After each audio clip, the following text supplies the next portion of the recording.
ಹರಿ ಓಂ. 76ನೇ ಶ್ಲೋಕದ ವ್ಯಾಖ್ಯಾನ ಭಾಗ. ಏವಂ ಮುಚುಕುಂದ ಮಹಾರಾಜೇನ ವಿರಾಗಃ ಏವ ಆಶಾಸಿತಃ ಇತಿ ತತ್ರ ಅವಹಿತೈಃ ಭಾವ್ಯಂ ಇತ್ಯಭಿಧಾಯ ಅಧುನಾ ಪ್ರಿಯವ್ರತ ಮಹಾರಾಜಸ್ಯ ಆಚಾರಮಪಿ ನಿದರ್ಶಯತಿ. ಇದು ಮೊನ್ನೆ ಪಾಠದಲ್ಲಿ ಓದಿದ್ದೆ. ಆ ಮುಚುಕುಂದ ರಾಜ ಅವನೇನ್ ಮಾಡ್ದ?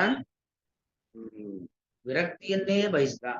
ಹಾಗಾಗಿ ತತ್ರ ಅವಹಿತೈ ಭಾವ್ಯಂ, ನಾವು ಕೂಡ ವಿನಯಪೂರ್ವಕವಾಗಿ ಅಂತಹ ವಿರಕ್ತಿಯನ್ನ ಬಯಸಬೇಕು ಹೊರತು ಬೇರೆ ಯಾವುದೇ ರೀತಿಯಾಗಿರತಕ್ಕಂಥ ವಿಷಯ ಪದಾರ್ಥಗಳ ಸಂಪರ್ಕವನ್ನ ಬಯಸಬಾರದು ಎಂಬುದನ್ನ ಸ್ವಲ್ಪ ಹೇಳಿದ್ರು. ಹೇಳಿ ಈಗ ಪ್ರಿಯವ್ರತ ಮಹಾರಾಜನ ಒಂದು ಆಚಾರ, ಆ ಸಮ್ಯಕ್ ಚರಣಂ ಆಚಾರ, ಅವನೇನು ಮಾಡದ ಅನ್ನೋದನ್ನು ಹೇಳ್ತಾ ಇದ್ದಾರೆ ಯದ್ವಾಚಿ ಎಂಬತಕ್ಕಂಥ ಶ್ಲೋಕದ ಮೂಲಕವಾಗಿ. ಅಥವಾ ಅಂತ ಇನ್ನೊಂದು ರೀತಿಯಲ್ಲಿ ಪೀಠಿಕೆ ಕೊಡ್ತಾ ಇದ್ದಾರೆ. ಮುಚುಕುಂದ ನಾಮ ಇಕ್ಷ್ವಾಕು ವಂಶಜಾತಃ ಮಾಂಧಾತೃತನಯ ಮಹಾಬಲ. ಮಾಂಧಾತೃವಿನ ಮಗ ಮುಚುಕುಂದ.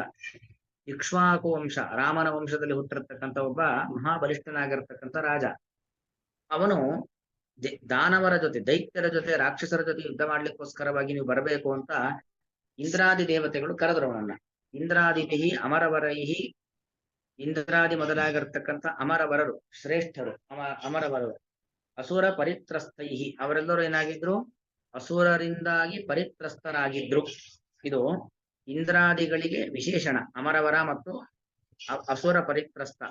ಅಸುರ ಪರಿತ್ರಸ್ತರಾದಂತಹ ಶ್ರೇಷ್ಠರಾದಂಥ ಇಂದ್ರಾದಿಗಳಿಂದಾಗಿ ಸ್ವರಕ್ಷಣಾಯ ಪ್ರಾರ್ಥಿತಃ, ನಮ್ಮನ್ನ ಕಾಪಾಡು, ನಮಗೆ ಬೆನ್ನೆಲುಬಾಗಿ ನಿಲ್ಲುವಂತ ಅಷ್ಟು ಬಲಿಷ್ಠ ಯಾರು? ಮುಚುಕುಂದ ರಾಜ ಪ್ರಾರ್ಥಿತನಾದ. ಹೋಗಿ ಅವರಿಗೆ ಸಹಕಾರವನ್ನು ಕೊಟ್ಟ. ತದ್ರಕ್ಷಾಂ ಅಕರೋತು. ತದ್ರಕ್ಷಾಂ ಅಂದ್ರೆ ತೇಷಾಂ ರಕ್ಷಾಂ ತದ್ರಕ್ಷಾ, ದೇವತೆಗಳಿಗೆ ಬೇಕಾಗಿರ್ತಕ್ಕಂಥ ಸಹಕಾರವನ್ನು ಕೊಟ್ಟು ಅವರನ್ನ ಕಾಪಾಡದ. ಏವಂ ಸುಚಿರಕಾಲಂ ಸ್ವಪರಿಪಾಲನಾಯ ಅವಸ್ಥಿತಂ, ಅನೇಕ ಕಾಲ ಸ್ವಪರಿಪಾಲನಾಯ, ಆ ಸ್ವರ್ಗವಾಸದಲ್ಲಿ ಇರತಕ್ಕಂಥ ದೇವತೆಗಳು, ಸ್ವರ್ಗದಲ್ಲಿರ್ತಕ್ಕಂಥ ದೇವತೆಗಳ ಪರಿಪಾಲನೆಗೋಸ್ಕರವಾಗಿ ಅವಸ್ಥಿತಂ, ಸ್ವರ್ಗದಲ್ಲೇ ಇದ್ದಂತಹ ಕಾಲತಃ ಕಾಲಿತ ಸುತದಾರ ಮಂತ್ರಿ ರಾಜ್ಯ ಪುರೋಗಮಂ ರಾಜಾನಂ ಅವೇತ್ಯ. ಕಾಲತಃ, ಹಾಗೆ ಕಾಲ ಕಳಿತಾ, ಯಾಕಂದ್ರೆ ಮನುಷ್ಯಮಾನಕ್ಕೂ ದೇವಮಾನಕ್ಕೂ ಬಹಳಷ್ಟು ವ್ಯತ್ಯಾಸ ಇದೆ. ಮನುಷ್ಯಮಾನಕ್ಕೂ ದೇವಮಾನಕ್ಕೂ ಬಹಳಷ್ಟು ಅಜಗಜಾಂತರ ವ್ಯತ್ಯಾಸ ಇದೆ. ಇವನು ಭೂಲೋಕವನ್ನ ಬಿಟ್ಟು ಸ್ವರ್ಗಲೋಕದಲ್ಲಿ ಇದ್ದಾನೆ ಮುಚುಕುಂದ. ಆ ಕಾಲ ಕಾಲದಿಂದಾಗಿ ಏನಾಯ್ತು? ಕಾಲಿತ ಸುತದಾರ ಮಂತ್ರಿ ರಾಜ್ಯ ಪುರೋಗಮಂ. ಕಾಲಿತ ಅಂದ್ರೆ ನಾಶವಾಗಲ್ಪಟ್ಟ ಅಂತ ಅರ್ಥ. ಕಾಲಿತ ನಾಶವಾಗಲ್ಪಟ್ಟ, ಸುತ ತನ್ನ ಮಕ್ಕಳು, ದಾರ ಹೆಂಡತಿಯರು, ಮಂತ್ರಿ ಅವನ ರಾಜ್ಯ, ಪುರೋಗಮ ಇದೇ ಮೊದಲಾಗಿರ್ತಕ್ಕಂಥ ರಾಜಾನಂ ಅವೇತ್ಯ. ಈ ರಾಜನನ್ನ ಎಲ್ಲ ದೇವತೆಗಳು ನೋಡ್ತಾನೆ. ಅಯ್ಯೋ ಪಾಪ, ನಮ್ಮ ರಕ್ಷಣೆಗೋಸ್ಕರವಾಗಿ ಬಂದು ಅವನ ಎಲ್ಲ ಪರಿವಾರವನ್ನ ಕಳ್ಕೊಂಡ್ಬಿಟ್ನಲ್ಲ. ಇದು ಬಹುರಿ ಸಮಾಸ. ಸುತಾಶ್ಚ ದಾರಾಶ್ಚ ಮಂತ್ರಿಣಶ್ಚ ರಾಜ್ಯಂಚ ಸುತದಾರ ಮಂತ್ರಿರಾಜ್ಯಾಹ ರಾಜ್ಯ ಇನ್ನು ಕಾಲಿತಃ ಸುತದಾರ ಮಂತ್ರಿರಾಜ್ಯ ಪುರೋಗಮ ಯಸ್ಯ ಸಹ ಕಾಲಿತ ಸುತದಾರ ಮಂತ್ರಿರಾಜ್ಯ ಪುರೋಗಮ ತಂ, ಅಂದ್ರೆ ನಾಶವಾಗಲ್ಪಟ್ಟಂತಹ ಹೆಂಡತಿ ಹೆಂಡತಿ ಮಂತ್ರಿ ರಾಜ್ಯ ಮೊದಲಾಗಿ ಉಳ್ಳ ರಾಜನನ್ನು, ಇಂತಹ ರಾಜನನ್ನು ಅವೇತ್ಯ ತಿಳಿದು. ದೇವತೆಗಳು ನೋಡ್ತಾರೆ, ಪಾಪ ಈ ಮುಚುಕುಂದ ಎಲ್ಲವನ್ನೂ ಕಳ್ಕೊಂಡ್ಬಿಟ್ನಲ್ಲ ನಮಗೋಸ್ಕರವಾಗಿ, ಅವನಿಗೇನಾದ್ರು ನಾವು ಅನುಗ್ರಹ ಮಾಡಬೇಕು ಅಂತ ಹೇಳಿ ದೇವತೆಗಳು ಹೇಳ್ತಾರೆ. ವಿನಾಮೋಕ್ಷಂ ಅಶೇಷ ಪುರುಷಾರ್ಥಂ ವೃಣೀಶ್ವ. ಮೋಕ್ಷವನ್ನು ಬಿಟ್ಟು, ವಿನಾಮೋಕ್ಷಂ ಮೋಕ್ಷವೊಂದನ್ನು ಬಿಟ್ಟು, ಅಶೇಷ ಪುರುಷಾರ್ಥಂ ಧರ್ಮ ಅರ್ಥ ಕಾಮ ಯಾವುದನ್ನು ಬೇಕಾದ್ರೂ ನೀನು ಕೇಳು, ವೃಣೀಶ್ವ ಅವರವನ್ನ ಕೇಳು ಎಂಬುದಾಗಿ ಇತಿ ದೇವೈಹಿ ಉದಿತೇ ಸತಿ. ದೇವತೆಗಳು ಈ ರೀತಿಯಲ್ಲಿ ಹೇಳಲ್ಪಡುತ್ತಿರಲು ದೇವತೆಗಳು ಹೇಗೆ ಹೇಳ್ತಾರೆ? ಮೋಕ್ಷವನ್ನು ಬಿಟ್ಟು ಮತ್ತೆ ಏನ್ ಬೇಕಾದ್ರೂ ಕೇಳು ಅಂತ ಮುಚುಕುಂದನಿಗೆ ಹೇಳ್ತಾರೆ. ಹೇಳಿದಾಗ ಕುಚಿರ ಶ್ರಮಕರ್ಷಿತ, ಇಷ್ಟು ದಿವಸ ಆ ಅಸುರರ ಜೊತೆಗೆ ಯುದ್ಧ ಮಾಡ್ಲಿಕ್ಕೋಸ್ಕರವಾಗಿ ಬಹಳ ಆಯಾಸವಾಗಿತ್ತು. ವರ್ಷಾನುಗಟ್ಟಲೆ ಯುದ್ಧವನ್ನು ಮಾಡಿ ಆಯಾಸವಾಗಿತ್ತು. ಕುಚಿರ ಶ್ರಮ ಕರ್ಷಿತ, ಅದರಿಂದ ಆಕರ್ಷಿತನಾಗಿರ್ತಕ್ಕಂಥ, ಬಹುಕಾಲದ ಶ್ರಮದಿಂದ ಆಕರ್ಷಿತನಾಗಿರ್ತಕ್ಕಂಥ ರಾಜ ಬಹುಕಾಲಿಕೀ ನಿದ್ರಾಂ ಏಕಾಮೇವ ಗೌರೇ, ಬೇರೆ ಏನು ಕೇಳಲಿಲ್ಲ, ಅದೊಂದೇ ಕೇಳಿದ್ದು ಏಕಾಂ. ಏನ್ ಕೇಳ್ತಾನೆ? ಬಹುಕಾಲಿಕವಾದ ನಿದ್ರೆ, ಬಹುಕಾಲದ ನಿದ್ರೆಯನ್ನು ಅವನು ವೃದ್ಧಿ ವರ್ಣೆ ಗೌರೆ ಪ್ರಾರ್ಥನೆ ಮಾಡ್ತಾರೆ. ದೇವತೆಗಳೇನ್ ಹೇಳ್ತಾರೆ? ತಥಾಸ್ತು, ಹಾಗೆ ಆಗ್ಲಪ್ಪ, ನಿನಗೆ ಬಹುಕಾಲದ ನಿದ್ರೆ ಸಿಗಲಿ. ಇತಿ ದೇವೈಹಿ ಉದಿತಃ, ಹೀಗೆ ದೇವತೆಗಳಿಂದ ಹೇಳಲ್ಪಟ್ಟಂತ ಮುಚುಕುಂದ ರಾಜ ಭೂಲೋಕಕ್ಕೆ ಬರ್ತಾನೆ. ಬಂದು ಗುಹಾಯಾಂ ಸುಚಿರಂ ನಿದ್ರಿತಃ, ಆ ಗುಹೆಯಲ್ಲಿ ಬಹುಕಾಲ ನಿದ್ರೆಯನ್ನ ಮಾಡ್ದ. ಆ ಆಗ ಕೃಷ್ಣ ಕಾಲಯವನಿಗೆ ಹೆದರಿದವನಂತೆ ಓಡ್ಕೊಂಡು ಬರ್ತಾ ಇದ್ದಾನೆ. ಓಡ್ಕೊಂಡು ಬಂದು ಗುಹೆ ಒಳಗಡೆ ಬಚ್ಚಿಟ್ಕೊಂಡಿದ್ದಾನೆ ಕೃಷ್ಣ. ಆ ಕಾಲಯವನ ಏನ್ ಮಾಡ್ತಾನೆ, ಅಲ್ಲಿ ಮಲಗಿರ್ತಕ್ಕಂಥ ಒಂದು ಆಕೃತಿಯನ್ನ ನೋಡ್ತಾನೆ. ಕೃಷ್ಣ ಇಲ್ಲಿ ಬಂದು ಮಲಗಿದ್ದಾನೆ ಅಂತ ಹೇಳಿ ಅವನನ್ನ ಹಿಂಸೆ ಕೊಟ್ಟು ಎಬ್ಬಿಸ್ತಾನೆ. ಎಬ್ಬಿಸಿದಾಗ ಏನಾಗುತ್ತೆ, ಯವನಂ ದೃಶಾಯೇವ ಭಸ್ಮಸಾತ್ಕೃತ್ಯ, ಯವನ ಕಾಲಯವನ, ಆ ಕಾಲಯವನನ್ನ ದೃಶಾಯೇವ ಕೇವಲ ಕಣ್ಣೋಟದಿಂದಾಗಿ, ಬೆಂಕಿ ಇಲ್ಲ ಏನಿಲ್ಲ, ಕೇವಲ ಕಣ್ಣೋಟದಿಂದಾಗಿ ಭಸ್ಮಸಾತ್ ಕೃತ್ಯ ಅಂದ್ರೆ ಭಸ್ಮ ಸುಟ್ಟು ಬೂದಿಯನ್ನಾಗಿ ಮಾಡಿ, ಶ್ರೀಹರಿಂ ಉಪಲಭ್ಯ, ಆ ಕೃಷ್ಣನ ಬಳಿಗೆ ಹೋಗಿ ಅಸ್ತೋಷೀತ್ ಇತಿ ರಹಸ್ಯಂ, ಸ್ತೋತ್ರವನ್ನ ಮಾಡ್ದ ಅನ್ನೋದು ಆ ಮುಚುಕುಂದನ ಒಂದು ಕಥೆ. ಅಲ್ಲಿಗಿರತಕ್ಕಂಥ ಹಿಂದಿನ ಒಂದು ವಿಚಾರ ರಹಸ್ಯ. ತತ್ರ ಯದ್ಯಪಿ ಹರಿಣಾ ದೇವೈರಿವ ವರಾನೃಣಿಷ್ವ ಇತಿ ಉದಿತಃ ಅಪಿ ನವವರೇ ಮಹಾಭಾಗವತತ್ವಾತ್. ವಸ್ತುತಃ ಅಲ್ಲಿ ದೇವತೆಗಳು ಹೇಗೆ ಹೇಳಿದ್ರು ಹಾಗೆ ಭಗವಂತನೂ ಅಷ್ಟೇ ಮುಚುಕುಂದನಿಗೆ ಹೇಳ್ತಾನೆ, ವರಂಋಣಿ ವರಾನೃಣೀಶ್ವ, ವರಂ ಅಲ್ಲ ವರಾನ, ಏನು ಬೇಕಾದ್ರೂ ವರಗಳನ್ನ ಕೇಳು ಅಂತ ಹೇಳಿ ಭಗವಂತ ಹೇಳ್ತಾನೆ. ಆದರೂ ನೀನು ನಾವು ಅವರೇ ಏನನ್ನು ಪ್ರಾರ್ಥನೆ ಮಾಡಿಲ್ಲ. ಯಾಕೆ? ಮಹಾಭಾಗವತತ್ವ, ಮಹಾಭಗವತ್ ಭಕ್ತ ಅವನು. ಭಗವತ್ ಭಕ್ತರು ಯಾವತ್ತೂ ಕೂಡ ಭಗವಂತನ ಬಳಿಯಲ್ಲಿ ವ್ಯಾಪಾರ ಮಾಡೋದಿಲ್ಲ. ಅದು ಕೊಡು ಇದು ಕೊಡು ಅಂತ, ನಾನು ಭಕ್ತಿ ಮಾಡಿದ್ದೇನೆ, ನನ್ನ ಭಕ್ತಿಯನ್ನು ನೀನು ತೆಗೆದುಕೊಂಡು ನೀನು ನನಗೆ ಅದನ್ನು ಕೊಡು ಇದನ್ನು ಕೊಡು ಎಂಬುದಾಗಿ ಏನನ್ನು ವ್ಯಾಪಾರ ಮಾಡೋದಿಲ್ಲ. ಹಾಗಾಗಿ ಮಹಾಭಾಗವತ, ಏನನ್ನೂ ಪ್ರಾರ್ಥನೆ ಮಾಡಿಲ್ಲ. ಏನನ್ನೂ ಪ್ರಾರ್ಥನೆ ಮಾಡದೆ ಇರೋವನೇ ನಿಜವಾದ ಭಕ್ತ ಅಂತ ಪುರಾಣಗಳ ಸಾರ. ಹಾಗಾಗಿ ಮಹಾಭಾಗವತ, ದೊಡ್ಡ ಭಗವದ್ ಭಕ್ತ. ಹಾಗಾಗಿ ಏನನ್ನೂ ಕೂಡ ಕೇಳಲಿಲ್ಲ. ತಥಾಪಿ ಭುಕ್ತ ಭೋಗತ್ವಾತು, ಅವನು ಈಗಾಗಲೇ ಭೋಗಗಳನ್ನು ಅನುಭವಿಸಿ, ಭುಕ್ತ ಭೋಗ, ಭುಕ್ತಾಹ ಭೋಗಾಹ ಏನ ಸಹ ಭುಕ್ತ ಭೋಗ, ಯಾರಿಂದ ಭೋಗಗಳಲ್ಲೂ ಕೂಡ ಭುಕ್ತವಾಗಿದೆ. ಅಂದ್ರೆ ಅವನು ಆ ದೇವಲೋಕದಲ್ಲೂ ಭೋಗಗಳನ್ನು ಅನುಭವಿಸಿದ್ದಾನೆ. ಅದಕ್ಕಿಂತ ಮುಂಚೆ ಈ ಲೋಕದಲ್ಲಿ ಮಾಂಧಾತೃವಿನ ಮಗನಾಗಿ ಬೇಕಾದಷ್ಟು ರಾಜ್ಯಾದಿ ಸುಖಗಳನ್ನು ಅನುಭವಿಸಿಬಿಟ್ಟಿದ್ದಾನೆ. ಭುಕ್ತ ಭೋಗತ್ವಾತು ಶ್ರೀಹರಿ ಸೇವಾಮೇವ, ಭಗವಂತನ ಸೇವೆಯನ್ನ ಮಾಡಬೇಕು ಎಂಬ ಒಂದೇ ಒಂದು ವರಂ ಮನ್ಯಮಾನ, ಅದೇ ವರ ಅಂದ್ರೆ ಶ್ರೇಷ್ಠ, ಅದೇ ಶ್ರೇಷ್ಠವಾದದ್ದು ಎಂಬುದಾಗಿ ತಿಳಿದವನಾಗಿ ನರನಾರಾಯಣ ಆಶ್ರಮಂ ಏವ ಅನುಸೃತವಾನ್, ಆ ಬದರಿಯಲ್ಲಿ, ಉತ್ತರ ಬದರಿಯಲ್ಲಿ ಇರತಕ್ಕಂತಹ ನರನಾರಾಯಣ ಆಶ್ರಮಕ್ಕೆ ತಪಸ್ಸನ್ನ ಮಾಡ್ಲಿಕ್ಕೆ ಹೋದ. ಕಿಂಚ ಏನಕೇನಾಪಿ ವ್ಯಾಜೇನ ರಾಜ್ಯಂ ಕಾಲತಃ ಗತಮೇವ ಆಸೀತ್ ತಚ್ಚ ಪುನಃ ಅಪೇಕ್ಷಿತವಾನ್ ಇತ್ಯೇವ. ಅದು ಆ ರಾಜ್ಯವನ್ನ ಬಯಸಿಲ್ಲ ಅಂದ್ರೆ ಯಾಕೆ, ಎಷ್ಟೋ ಕಾಲ ಹೋಗಿದಲ್ವಾ, ಎಲ್ಲ ಹೋಗ್ಬಿಟ್ಟಿತ್ತು ಈಗಾಗಲೇ. ಏನಕೇನಾಪಿ ವ್ಯಾಜೇನ, ಯಾವುದೋ ಒಂದು ಕಾರಣದಿಂದಾಗಿ ರಾಜ್ಯಂ, ಅವನ ಸಮಸ್ತ ರಾಜ್ಯ, ಕಾಲತಃ ಗತಮೇವ ಆಸೀತ್, ಅದು ಈಗಾಗಲೇ ಹೋಗ್ಬಿಟ್ಟಿತ್ತು. ತಚ್ಚ ಪುನಃ ಅಪೇಕ್ಷಿತವಾನ್ ಇತ್ಯೇವ, ಅವನು ಮತ್ತದನ್ನ ಬಯಸಿಲ್ಲ. ನತು ವಿದ್ಯಮಾನಮೇವ ರಾಜ್ಯಂ ತತ್ಯಾಜ, ಈಗ ತನ್ನ ಬಳಿಯಲ್ಲಿ ಇದ್ದ ರಾಜ್ಯ ಬಿಟ್ಟಿದ್ದಲ್ಲ ಮುಚುಕುಂದ, ಅದೀಗಾಗಲೇ ಹೋಗ್ಬಿಟ್ಟಿತ್ತು. ಹೋದದ್ದನ್ನು ಮತ್ತೆ ಬಯಸಿಲ್ಲ ಅಷ್ಟೇ. ಅಂದ್ರೆ ಏನು, ಅಭಾವ ವಿರಕ್ತಿ ಅಂತಾರಲ್ಲ ಹಾಗೆ, ಬೇಡ ಅಂತ ಅಷ್ಟೇ. ಇದ್ರೆ ಬೇಕು ಅಂತ ಬಯಕೆ ಬರ್ತಿತ್ತು ಏನೋ ಗೊತ್ತಿಲ್ಲ, ಇಲ್ಲ ಅದರಿಂದಾಗಿ ಬೇಡ ಅಂತ ಹೇಳ್ದ. ನೇದಂ ಆಶ್ಚರ್ಯ, ಇದು ದೊಡ್ಡ ಆಶ್ಚರ್ಯಕರವಾದ ವಿಚಾರ ಅಲ್ಲ.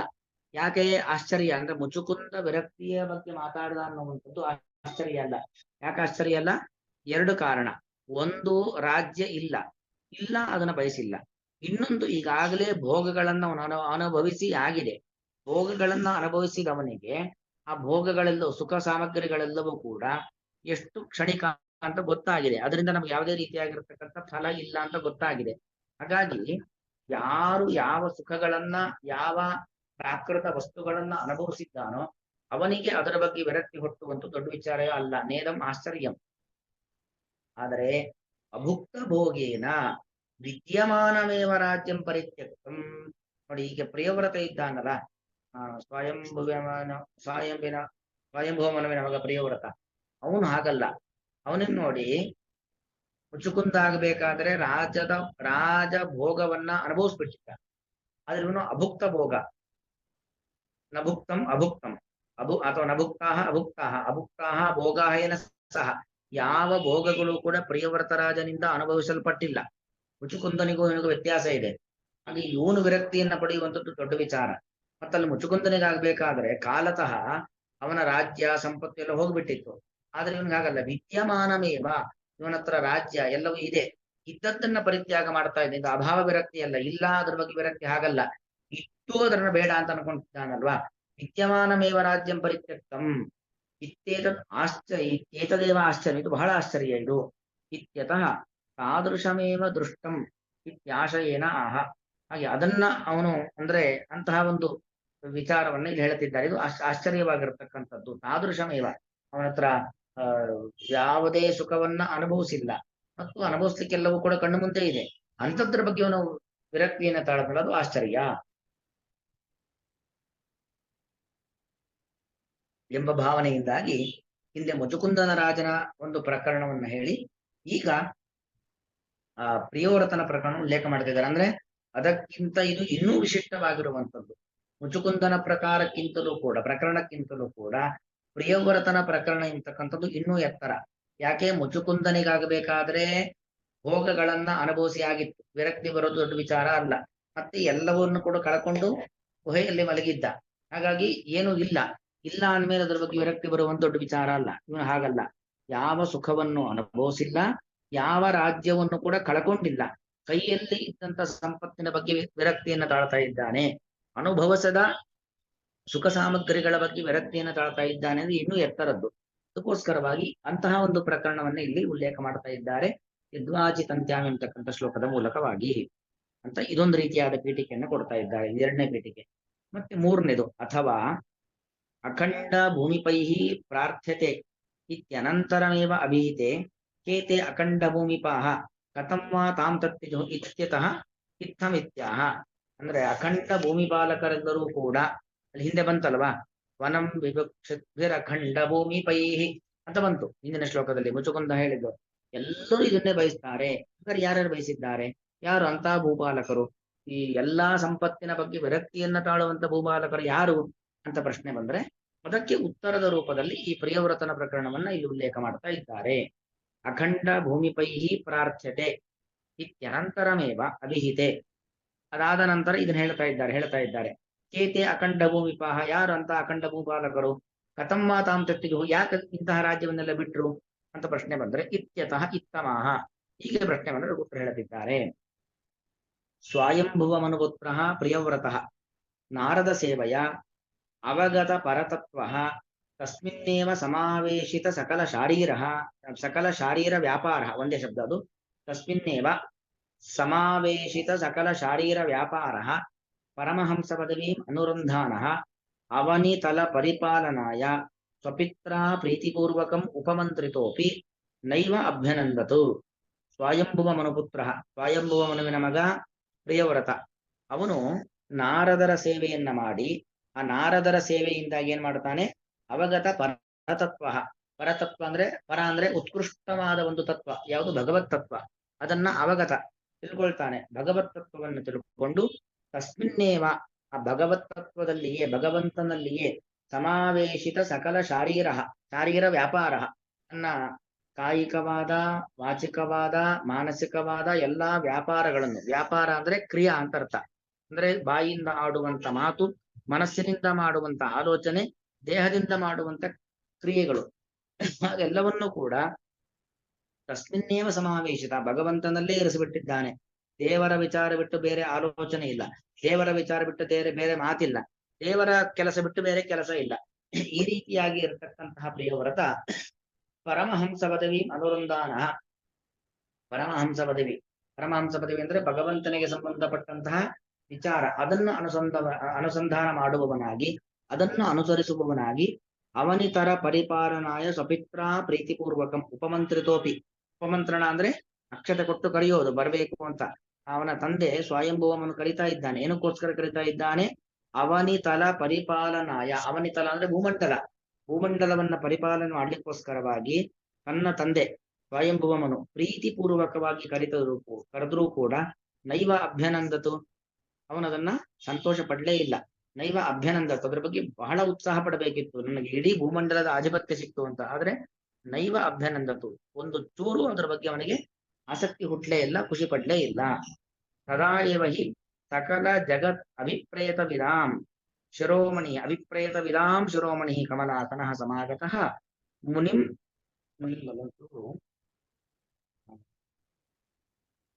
ತದಾ ಇವ ಹಿ ಸಕಲ ಜಗದಭಿಪ್ರೇತವಿದಾಂ ಶಿರೋಮಣಿ ಕಮಲಾಸನಃ ಸಮಾಗತಃ ಮುನಿ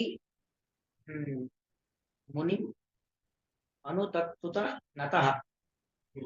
ಮುನಿ ಅಲ್ಲಿ ನೋಡಿ ಹೀಗೆ ತಗೊಳ್ಬೇಕು. ಮುನಿ ಮನು ತತ್ಸುತ ನತಃ ಹಾಗೆ ತಗೊಳ್ಬೇಕು. ಮುನಿ ಮನು ತತ್ಸುತ ನತಃ ಸದಯಾವಲೋಕಂ ಪ್ರಿಯವೃತಂ ಪ್ರತಿ ಭಕ್ತಿ. ಅಷ್ಟೊತ್ತಿಗೆ ಏನಾಗುತ್ತೆ? ತದಾ ಇವ, ತದಾ ಅನ್ನೋದು ಕಾಲವಾಚಿಯಾಗಿರ್ತಕ್ಕಂಥ ಅವ್ಯಯ.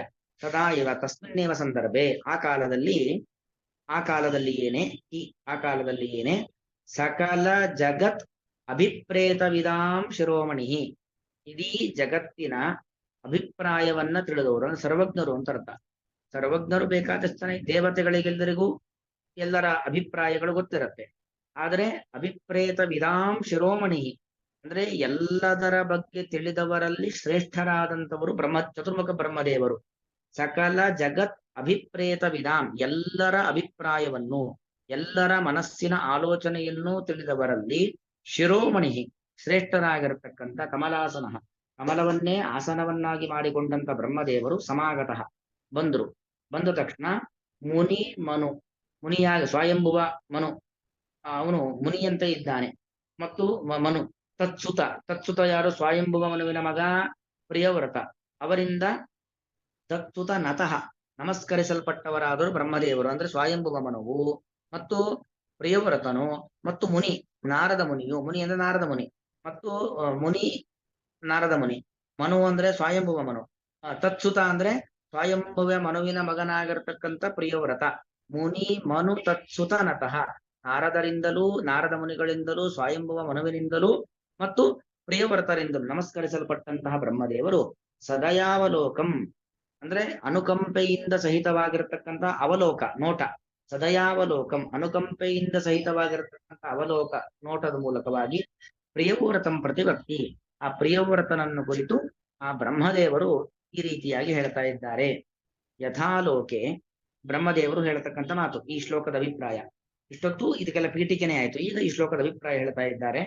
ಯಥಾ ಯಾವ ರೀತಿಯಲ್ಲಿ, ಲೋಕೆ ಜಗತ್ತಿನಲ್ಲಿ, ಕಸ್ಮೈಶ್ಚಿತ್ ಪುರುಷಾಯ ಸ್ವಸ್ವಾಮಿನೇ ವೃಷಭಾದಯ, ಯಾವುದೋ ಒಬ್ಬ ವ್ಯಕ್ತಿ, ಆ ವ್ಯಕ್ತಿಗೆ ಸ್ವಸ್ವಾಮಿನೇ ಅವನ ಒಡೆಯನಿಗೆ ವೃಷಭಾದಯ ಬಂಡಿಯಲ್ಲಿ ಕಟ್ಟಲ್ಪಟ್ಟಂತ ಒಂದು ವೃಷಭ, ಎತ್ತಿರಬಹುದು ಕುದುರೆ ಇರಬಹುದು ಯಾವುದೇ ಇರಬಹುದು, ವೃಷಭಾದಯ ದೀರ್ಘರಜ್ವ ತತ್ರಾಪಿ ಸ್ವಧಾಮಭಿ ಗಟ್ಟಿಯಾಗಿರ್ತಕ್ಕಂಥ ರಜ್ಜು ಹಗ್ಗದಿಂದ, ಅದು ಇಲ್ಲಿ ಸ್ವಧಾಮಭಿ ಆಯಾಯ ಒಂದೊಂದು ಹಸುವಿಗೂ ಒಂದೊಂದು ಹಗ್ಗಗಳಿಂದಾಗಿ ರಾತ್ರೂ ನಿಯೋಜಿತಾ, ರಾತ್ರಿಯ ಬಂಡಿಯೆಲ್ಲ ಕಟ್ಟಿ ತಯಾರು ಮಾಡಿ ಇಟ್ಬಿಟ್ಟಿರ್ತಾರೆ. ನಿಯೋಜಿತಾ ಪ್ರಾತಃ ನಾಸಿಕಾಯಾಂ ಪ್ರೋತಾಹ ಸಂತಹ, ಬೆಳಗ್ಗೆ ಅವುಗಳ ಮೂಗುದಾರಕ್ಕೆ ಹಾಕಿ ಬಂಡಿಯನ್ನ ಕಟ್ಟಿಬಿಡ್ತಾರೆ. ಕಟ್ಟಿ ಗೋಣ್ಯಾದಿಕಂ ವಹಂತಿ, ಆ ಗೋಣ್ಯಾದಿಗಳು ಅಂದ್ರೆ ಆ ಭಾರ, ಆ ಬಂಡಿಯಲ್ಲಿ ಇದ್ದಂತ ವಸ್ತುಗಳನ್ನ ವಹಂತಿ ಯಾರಿಗೆ ತೆಗೆದುಕೊಂಡು ಹೋಗ್ಕೊಡ್ತಾವೆ? ಸ್ವಸ್ವಾಮಿನೇ, ಆಯಾಯ ಬಂಡಿಯ ಸ್ವಾಮಿ ಓನರ್ ಯಾರು ಇರ್ತಾನೋ ಅವನು ತೆಗೆದುಕೊಂಡು ಹೋಗ್ಕೊಡ್ತಾರೆ.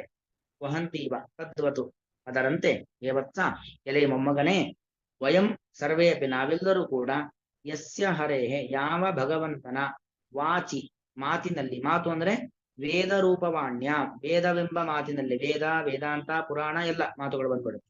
ವೇದ ರೂಪವಾಣ್ಯ ದ್ವಿಜಾದಿ ನಾಮಭಿಹಿ, ಬ್ರಾಹ್ಮಣ ಕ್ಷತ್ರಿಯ ವೈಶ್ಯ ಶೂದ್ರ ಮೊದಲಾದ ಹೆಸರುಗಳಿಂದಾಗಿ, ಸಮ್ಯಕ್ ಚೆನ್ನಾಗಿ, ಸ್ವಸ್ವ ವ್ಯಾಪಾರೇಶು ನಮ್ಮ ಒಂದು ಕ್ರಿಯಾ ಚೌಕಟ್ಟು ಅದರಲ್ಲಿ, ಯೋಜಿತಾಹ ಸಂತಾಹ ಅದ್ರಲ್ಲಿ ನಾವು ನಿಯುಕ್ತರಾಗಿದ್ದೇವೆ. ಆಯಾಯ ಕೆಲಸ ಮಾಡಬೇಕು ಅಂತ ಭಗವಂತ ನಮಗೆ ಜವಾಬ್ದಾರಿಯನ್ನು ಕೊಟ್ಟಿದ್ದಾನೆ.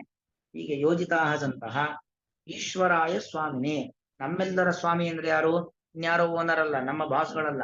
ಈಶ್ವರಾಯ ಸ್ವಾಮಿನೇ, ಭಗವಂತ ಎಂತಕ್ಕಂತಹ ಸ್ವಾಮಿಗೆ, ಸ್ವಕೃತ ಕರ್ಮ ರೂಪಂ ಬಲಿಂ, ನಮ್ಮಿಂದ ಮಾಡಲ್ಪಟ್ಟಂತ ಕರ್ಮ, ಯತ್ ಕರೋಷಿ ಯದಶ್ನಾಸಿ ಯಜ್ಜುಹೋಸಿ ದದಾಸಿ ಯತು ಯತ್ ತಪಸ್ಯಸಿ ಕೌಂತೆಯ ತತ್ಪುರುಷ ಮದರ್ಪಣ ಕೃಷ್ಣನ ಮಾತಿನಂತೆ ನಮ್ಮಿಂದ ಮಾಡಲ್ಪಟ್ಟಂತ ಪ್ರತಿಯೊಂದು ಕರ್ಮಗಳನ್ನು ಕೂಡ ಬಲಿಂ ಅಂದ್ರೆ ಪೂಜಾ ಸಾಧನಂ, ವಹಾಮಹ ಅಂದ್ರೆ ಎಲ್ಲವನ್ನು ಕೂಡ ಕೃತ್ವ ಸಮರ್ಪಯಾಮಹ ಕೆಲಸವನ್ನ ಮಾಡೋಣ, ಮಾಡಿ ಭಗವಂತನಿಗೆ ಸಮರ್ಪಣೆಯನ್ನ ಮಾಡೋಣ ಅಂತ ಬ್ರಹ್ಮದೇವರು ಆ ಒಂದು ಪ್ರಿಯವ್ರತನಿಗೆ ಈಗ ಉಪದೇಶವನ್ನ ಮಾಡ್ತಾ ಇದ್ದಾರೆ.